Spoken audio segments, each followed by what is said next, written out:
Since pre-Valentine concert naman itong Love Sessionistas, can you share yung mga most memorable or unforgettable Valentine date man yan or experience nyo? Hindi man sa mga napangasawa nyo ngayon or yung mga ex-boyfriends, girlfriends nyo na hindi na talaga mabubura sa isip nyo. Si Ice kasi parang na-share mo na dati, di ba, yung nasa province, nasa Iloilo ba or ano, or bukod pa ito, di ba pa yun? Yun, oo, yung sinurprise ako ni Liza na mahilig na, for me that's still very unforgettable kasi yun yung parang hindi pa kami nun talaga, pero parang major landian to the max na.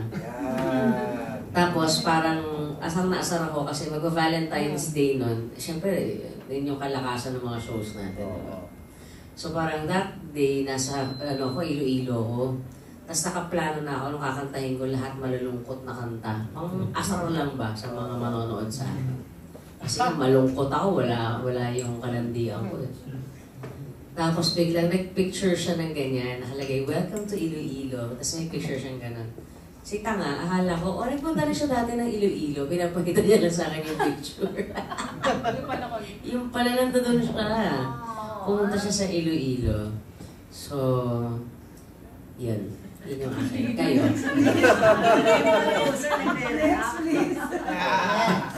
Tinanong ako sinasagot ko lang. Sa kami wala po kami alam dyan. Ako sa musical side, naalala ko yung nabanggit ni Ice kasi na yung mga kasama ko kumakanta. Merong theme. So may time na feeling ko parang wala sa theme yung kinakanta ko. So, nasa LA kami o sa Vegas, tumawag ako dun sa keyboardista ko. Sabi ko, gawa man ako ng -1 ng You Make Me Feel Brand New. Pero merong areglo Kasi may areglo. Sinabit niya sa akin, nagdadasal na kami sa likod ng stage. So yung music, una kong pinatugtog sa stage na mismo. So nakikinig ako, so ano ba may sa kanta to? Pero natapos siya, na feeling ko lang maganda. So minsan dati, yung doon ko lang pinakinggan. So alam mo pag tara, uy, lumalanding siya ng tama. Tapos, so sa Sessionistas, maraming, ako siguro practice yun pag Sunday, yung minsan, nangyayari talaga to, mali yung inaaral kong kanta. Pumunta ako sa parking lot. With prayers, ba ako, Lord, di ko na gagawin ito. Sa pahinga mo, tama naman. So, kaya, pero yung sa US na talagang, basta madaming tao, thousands yan. Tapos sabi ko, wow, okay pala yung bahay musikero ko. Rehearse pa tayo. Pero sa love life mo, Danica, paano? Yung memorable or unforgettable? Pass. Ako lang yung hindi pa married sa lahat. Kasi yung sister ko divorced din. So, medyo idol ko yung sister ko. Sorry. Hindi. Siyempre idol ko si ate. So, pero, I have a kid. I have a daughter. Meron ka namang masayang Valentine? Meron ako masayang Valentine. And isa pa, yung family ko, yung mismong family ko, yung dad ko, yung mom ko, parang ngayon sila manonood ulit after long time. Kaya, grabe, iba-ibang klase yung feel ng concert na to. Juris na po. Si Juris din sasagot siya. Nag-iisip na ako Actually, kasi kami ng husband ko, I think when we got married, that's when we had like, yung date na talagang date na yung lalabas ka. Kasi hindi pa kami kasal. Bahay kami halos. So, for me, like, it's always special.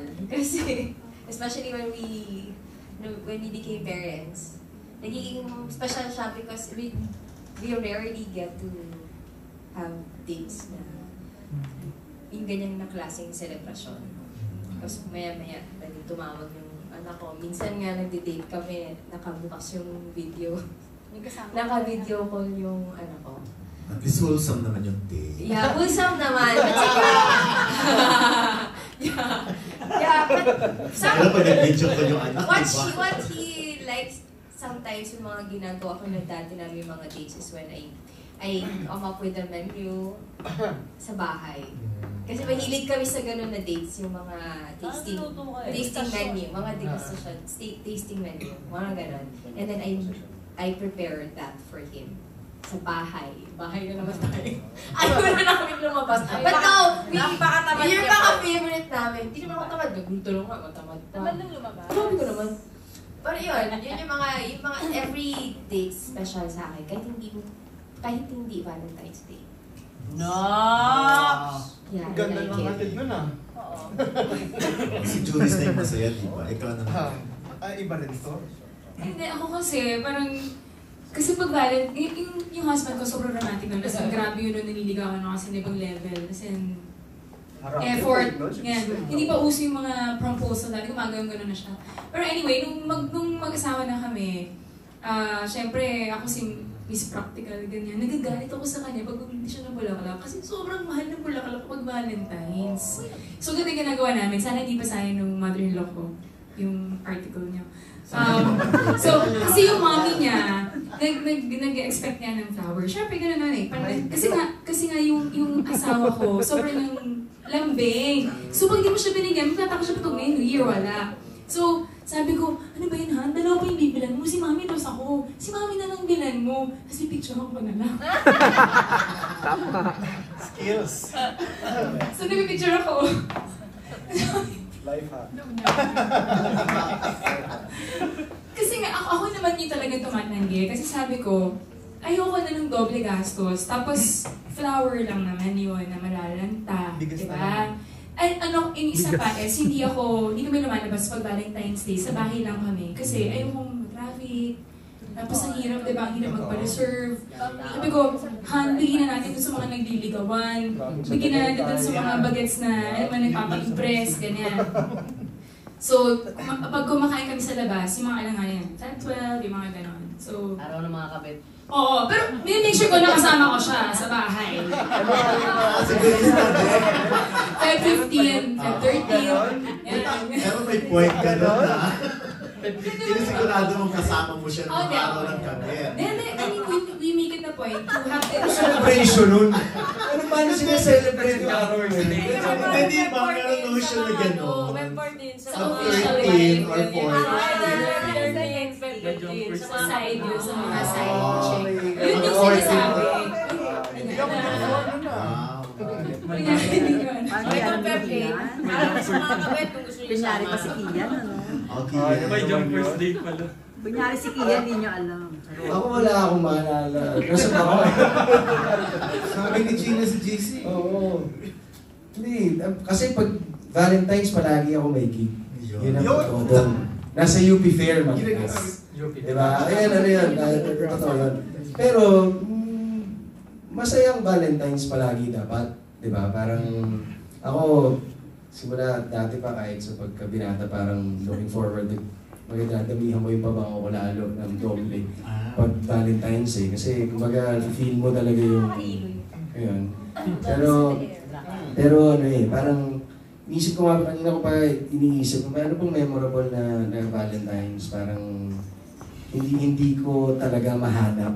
Baka iba-iba experience. Oo, baka mangyayari pa lang. Basta kasama mo kasi. Oo, basta kasama. Pero ano kasi ako eh, steady lang ako pag ganyan, pag mga Valentine's, parang basta masaya lang, parang gano'n. Yeah, like sa gig, wala nag-propose or whatever. Sa akin? Oo, na babae. Sa'yo during the time na single ka pa. Wala na gano'n. I mean, honest to goodness, syempre, nasa gig ka ng Valentine's, pero may mga times din naman na sandali lang naman yung gig, di ba? pero kumbaga, ano yun, masaya ako pag ganun kasi may energy na iba eh, di ba? Parang lahat, parang lahat nakapulad. oo, parang pakiramdam mo nun, legal na maglandian eh, di ba? Legal na, ano yun, parang ganun yung feel. So, mas yung pakiramdam siya sa akin, pero yung memorable talaga na ako. Nata si City mo kami. Ay, marami to.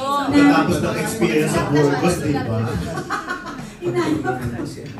Tinanap ko yung isa sa mga picture na namin ng asawa ko in one Valentine's Day, Feb 14, 2018. Kasi yung asawa ko, as in, hindi siya showy, hindi siya, I mean, parang hindi siya nag-i-expect mo na magsusulat ng whatever, or hindi talaga.